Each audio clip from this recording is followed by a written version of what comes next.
எதிர்கட்சி தலைவர் அவர்கள் கண்ணியத்தோட நடந்துக்கணும்னு அமைச்சர் ரமேஷ் அவர்கள் சொல்றாரு. அமைச்சர் ரமேஷ்க்கு நான் சொல்லிக்கிறேன், அது என்ன அமைச்சர் ரமேஷ்? தம்பி ரமேஷ், என்னோட 2 வருஷம் சின்னவன் தானே நீங்க. ஏன்டா சாயிர? ஏன் சாயிர? அறிவில்லாடா உனக்கு? 3 நேரம் கொட்டை இல்ல.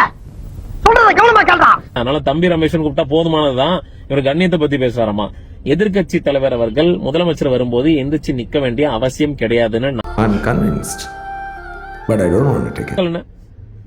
கொஞ்சம் கண்ணியத்தோட நடந்துக்கோங்க.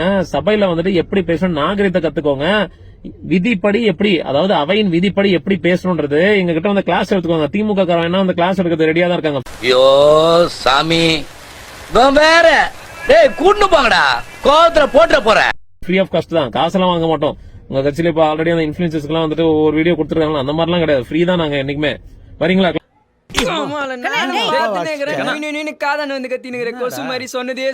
கிளாஸ்க்கு நீங்க கண்ணியம் தானே பேசுறீங்க. 100 கோடி ரூபாய் சொத்தை 2 கோடி ரூபாய்க்கு ரிஜிஸ்டர் பண்ணி அதுல ஊழல் பண்றது முயற்சி செஞ்சவங்க தானே நீங்க.